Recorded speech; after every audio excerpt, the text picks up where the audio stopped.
HTTP calls directly from Compose code, without weird semantics, without boundary crossing, built to work well with Compose.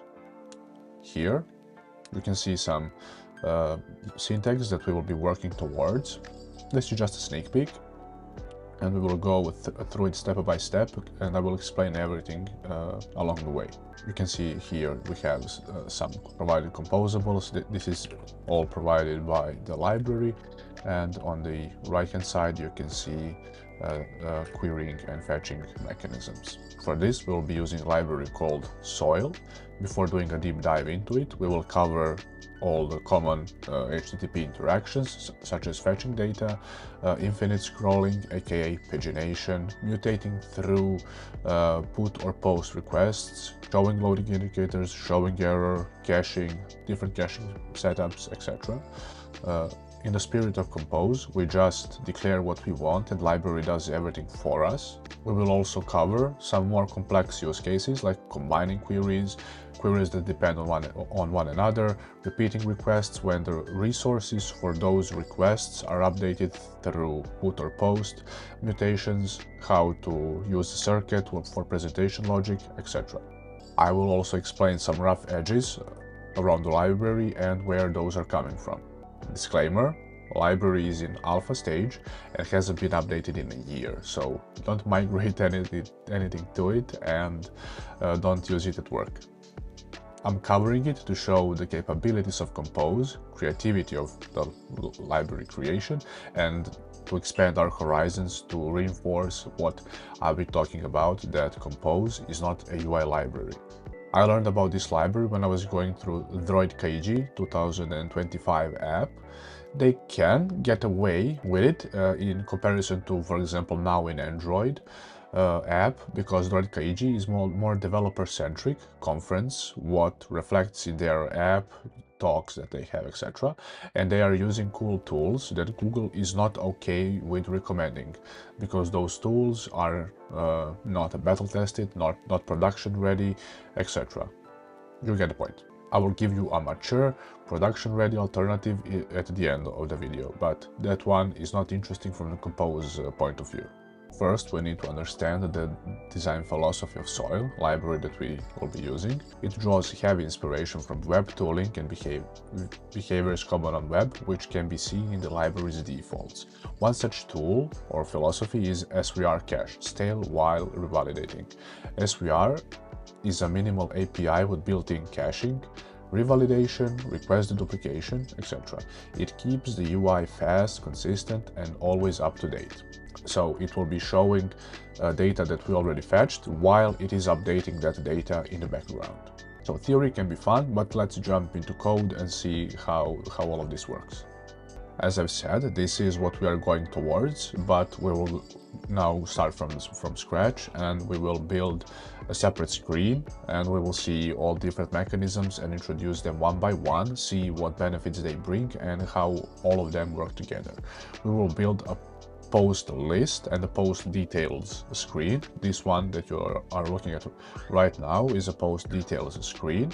We don't yet have screen that represents a list of posts, and we will build that one. We will first build a naive approach, and then we will see how to transition to a paginated approach and do infinite scrolling on it. I will be using Circuit for this one. Circuit is not required, you can use anything for presentation logic, but I like Circuit, so I will use it. You can watch my series on Circuit to learn more. First, we will be defining just a simple UI, simple presenter, and a simple screen, and then we will build on top of those. Here we have a very basic setup, and now we will wire everything up and build on top of this. Now we can start building, and just for easiness of the following, I will be putting everything into same file, and we will not have much code for this one. We will start with the presenter setup, and first we will be defining our query that you saw on the sneak peek from the beginning. We define a query based on a key, and we give each key an ID. A key explains Basically, it's a blueprint of how the request should work, and the key is for SVR cache that we will be setting up in just a minute. How it will work with different queries, how it will cache them, store them, share them, validate them, etc. So basically the unique identifier for each query key, and we need to define type that we want, and we want post. I have some boilerplate code for this, so you don't need to watch me type all that out, but yeah. We will build Ktor, and as you can see, we need to provide an ID, which will be query ID with the namespace defined as posts, and we have fetch. Inside of fetch, we explain how we want our query to be executed. For now, let's pass empty list so I can show you something. You can see that the receiver type for this one is HTTP client. And before we go further, let's set up that HTTP client, because the library will not do that for us. Everything in soil is managed by this SVR cache, as we said, stale while revalidating, and that is the core concept of the library. And the SVR cache is both cache and the client. It keeps track of all different queries, their states, etc., identifying them by the ID that we just provided to a key. And let's build it. So we have to return SVR cache. It requires a policy, and we will pass SVR cache policy, and the only mandatory parameter that we need to pass is coroutine scope. And for coroutine scope, we will be passing SVR cache scope. If we take a look at that scope, that is just supervisor job plus default dispatcher with limited parallelism of 1, so everything will happen on this one single dispatcher with parallelism of 1. That doesn't mean that everything runs on a single thread. It runs on a single dispatcher, but while queries are suspended, other ones can fire. And now we will build HTTP client with coroutine's underlying engine, so every request will be running on the dispatcher of this HTTP client. So there is really not a bottleneck when it comes to request parsing, etc. And we need somehow to provide this HTTP client, so it can be provided as a receiver type for every query that we are going to make. Since we are just doing query receivers, then query requests, then we just need a query receiver. And we will have a query receiver. This is a builder function, and we will be just saying this HTTP client equals to HTTP client that we just defined. We will come back to this because we need receivers for every type of operation that we want to do, but for now we just need query ones. Let's go back to here, and now we will define how our query should be executed. For this one, we will be using JSON placeholder APIs because they are readily available and easy to use. And then we need to grab a body. It knows the type of the body that we need, and that's it. We just defined the blueprint for our query, and we know how to, or SVR cache knows how to uniquely identify it, and it knows how to fetch data from it. You don't have to do things like this. This is just an example, and you can see that post key is a normal class, so you can do inject, and inject, for example, your own repositories, and then you will call repository.get posts from within here. And there are different ways of doing that. This is how we are going to do this for this example. To actually retrieve this state of this query, to do the HTTP request, we need first to create the instance of the key that we just defined. We have described the work that we want done, and now it is time to do the actual query. For that, we'll first need to create a key.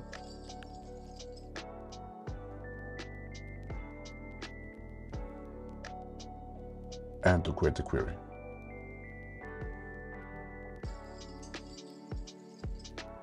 Passing in a key that we just created, and we need to give that to our state.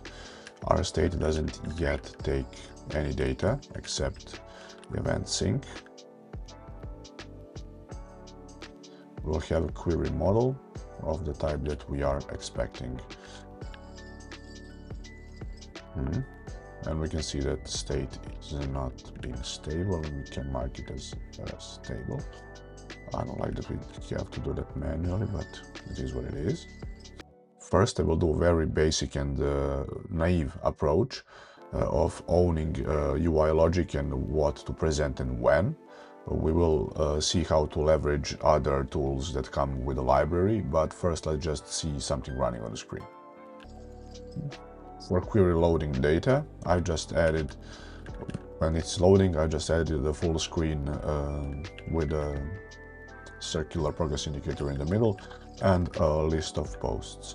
Let's now run this and see how it looks like and if it runs at all.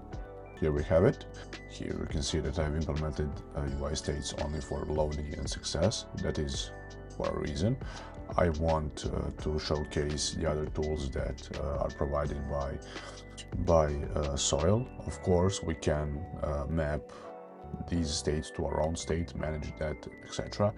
But a nicer way of handling this is to use ready tools that come with the library. If we want to replicate the exact same thing with loading and content, we want to use suspense. That defines a fallback. It's a bad name, but the fallback in this case is something that we want to show to the user while data is being loaded. So that we'll just copy paste this, and the content will be what we want to show users when we get the data. But here we need to await.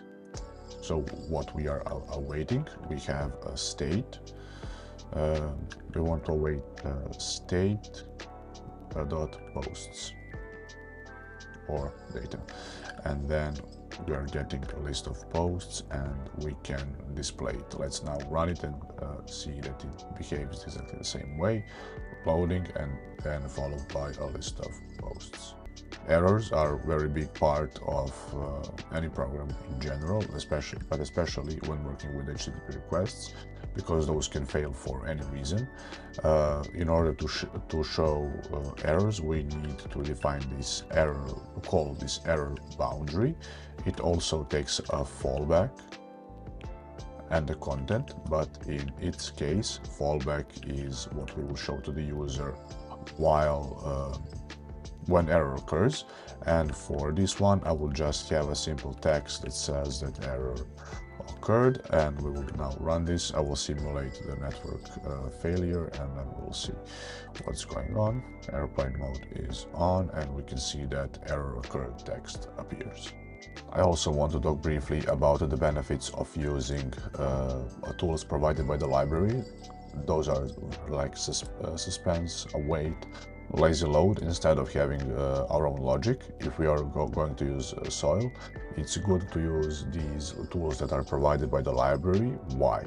Because query keeps two states. One state is the state of its data, and the other one is the state of overall query and the fetch requests or requests that are going on. And suspense, await, and other tools here are all built to handle and know those two states. So query is doing a very good job of tracking its state, and other tools provided by the library are utilizing those states in a correct way. Of course, we can build everything ourselves, but you can see that library provides most of what we need.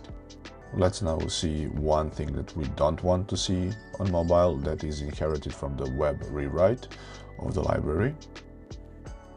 But for that, first we need to go back to our config and add logging function in order to see what I'm talking about.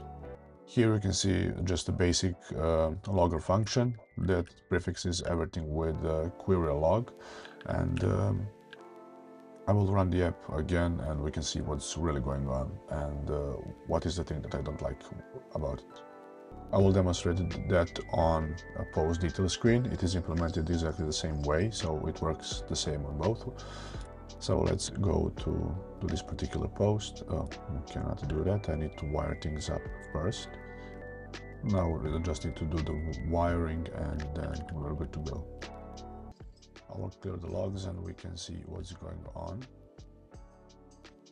We can see that different commands are being dispatched. First it checks if a thing exists, and for this query ID with the namespace and the tag that we have given, first it fires fetching, then success. Then it deactivated observing the query for the previous state, but don't bother with that. I just want you to take a look at this fetching and success. I will clear the logs and rotate the screen. And again, you can see that it is doing fetching and it's getting data again. That's something that we don't want to do on mobile. On web, this is inherited from the web behavior that's in the original libraries and approaches. SVR, stale while revalidating, it will show the stale content while refetching everything in the background and updating silently, because nothing changes, we don't get the update, but you get the point. There are two ways of dealing with this. The first one is on a global level. Let's first understand why it happens. So in soil, everything has a stale duration, and the default one is 0. So data becomes stale as soon as we receive it, and we don't want that. Especially if you can see, I have every change config listed here, including orientation that I was just performing, and the R activity, main activity that hosts this, is not being restarted, so it doesn't need to do that request, but it does it anyway because the stale time is duration.0. We can make it a bit longer, for example 10 seconds, or we can implement some approaches with caching. But if we go again in logs and see what's going on, okay, we just received the data. I will clear, I will rotate, and you can see that it says that it skipped fetching because 10-second window did not pass, but now it's over that 10-second window, and if we rotate, you will see that again it is doing fetching and it gets the data again.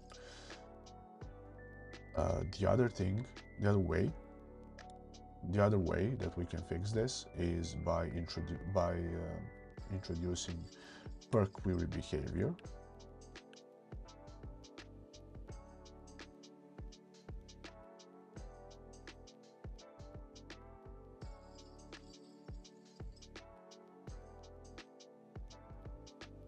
We have this query config, and there is a strategy of how to do fetching, and we can just call cache first. We need to opt in, and I will import it. So this is for the list, and I will do the same as for the presenter, because it is basically the same way. Just it's not fetching a list, it is fetching a single post, as you can see. But if we add this cache first and then we go up and observe the data, and I will even remove this stale time, so we don't need to wait 10 seconds. We got the data, okay, initial fetch, initial success. Okay, it deactivated the previous query for posts, so it is for posts, it is deactivated. And now if I clean this, rotate, nothing happens. It comes from cache. It is cached. And if I go back, everything is still there and it's not refetched. If I go to the same posts, comes from cache. If I go to another one, it will need to do a fetch again. But if you open the same post again, we don't get a refetch. So it will look up the cache first and return things. You can combine these two approaches. You can add a meaningful stale time and cache first approach for every query that you need, because we don't want to waste resources to fetch data that we already have, etc.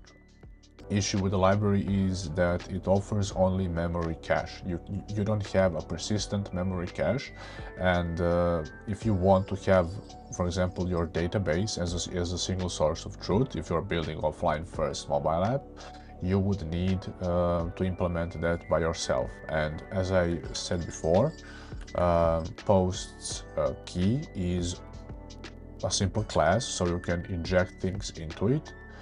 One way is to have, for example, database,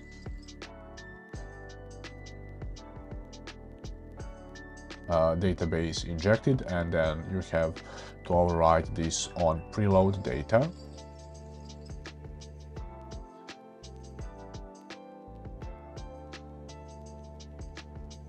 And you will do something like this. But that is only for preloading data. If data becomes stale, it will preload data from the database, and it will still do refetch in the background. The better way to deal with this is to use a different type of query, which is a subscription query, which subscribes to the source of data, let's say to a flow that's coming from either Room, SQLite, or any other library that you are using for caching. It can be Firebase, it can be whatever, and it will subscribe and it will emit new data every time the underlying data changes. That would be the approach that I would go for if I wanted to use it with a single source of truth, database as a single source of truth. Problem that we have right now is that we are fetching all posts at once.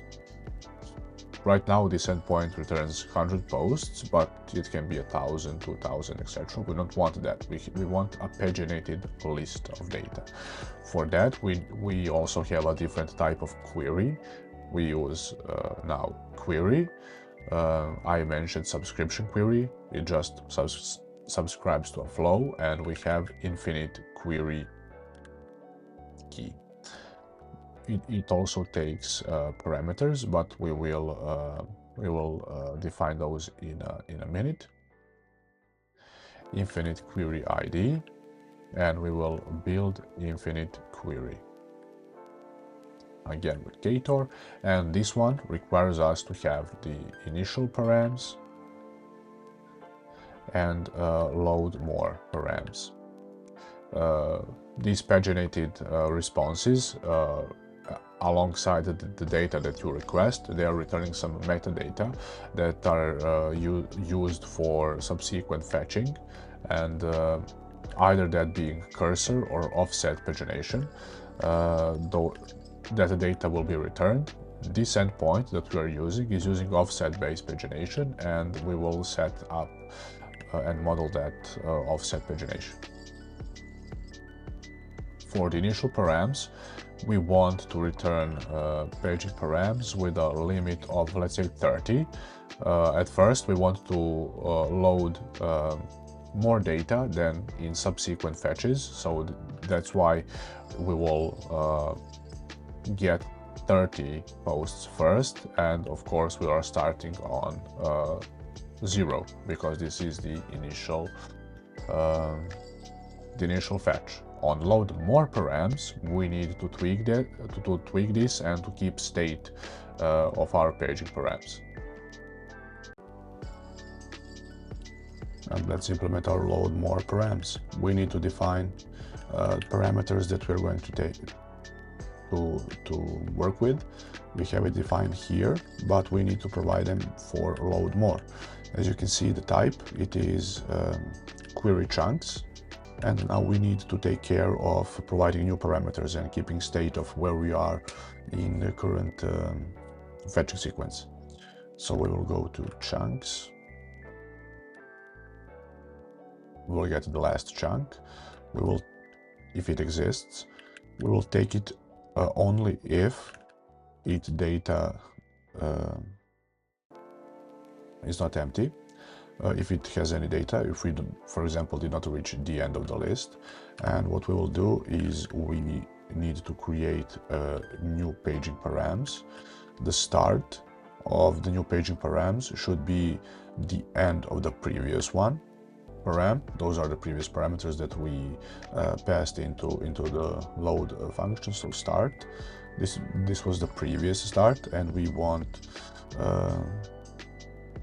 to offload it by param.limit, and we want our new limit to be 10. Here it's complaining because this builder function doesn't take any config.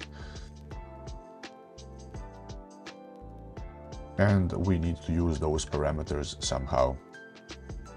How we do that for this JSON placeholder data is that we will just pass them as parameters. So it takes start, and it is params.start, and we will have a limit. So it will know how to offset the data. It will be a limit, and it will be params limit. We will have data there, and on the UI side we just need to provide chunks as we currently do. This is the only change, that we are now calling chunks.chunked data. And let's quickly run this and see what's going on. Okay, and we are stopping at post 30, so we are not actually doing the infinite scrolling. That's why we don't have a mechanism to detect when we are near the end of the list to trigger load more. Currently we are only doing initial load. For that we have also a tool that is provided. It's called lazy load. It takes in a lazy list state. We need to create that one first. Lazy list state. Okay, and we need to pass that to our posts list.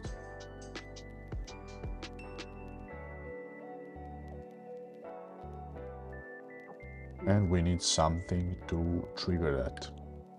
And let's see what will do that and how. So we have state, lazy list state. We then need load more and load more params. Load more, it is our state dot data load more, and same for load more params. We will call state.data.load more params. And now if we run this, you will see that we are actually able to go through a whole list. Okay, it's loaded.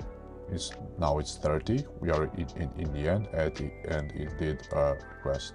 Now we are at 40, so we jump from 30 to 40 because we are now fetching only 10 additional ones. Then we are at 50. Then we are at 60, etc. So there you go.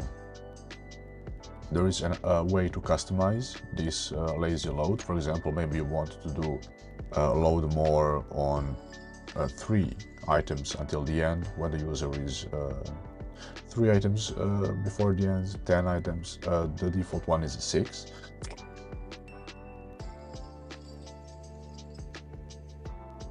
As you can see, when it has 6 remaining items, it will trigger a refetch. You can tweak this if you want to, but yeah, the defaults work fine in this case. And if you're wondering, it doesn't matter where you put this one. You can even put it before lazy column, because it is tracking state, and it doesn't need to be arranged in any particular order, because it has the state that it is tracking, and our list is mutating that state. So we're at 40, 50, 60, etc. One more type of query that I wanted to show you, it is a mutate query when you want to do put or post requests, and I have already built a sample for this one. This is a list of to-dos for this particular user, and we are able to create a new to-do with this add function. As you can see, we're getting an error. We will fix that, and we will see how mutate query is being built and how to reevaluate things that have been mutated by the mutation. First, let's fix this. If you remember in the beginning, let's first jump into here. This is the actual mutation query that we are going to build. User key and the to-do key, they are the same as we saw before. One thing for to-dos query is that it is passing user ID in addition to to-dos namespace. That is, so the library can have a more fine-grained control over the queries. It will compare the namespace and the user ID that we are passing in order to grab the query, to invalidate it, etc. And here we have a build mutation query, and we have a mutate. As you can see, we also have HTTP client as a receiver and a form that this is our to-do form that's defined here, but it gets this as a parameter, but HTTP client as a receiver. So same as before, we need to go here and mutation receiver,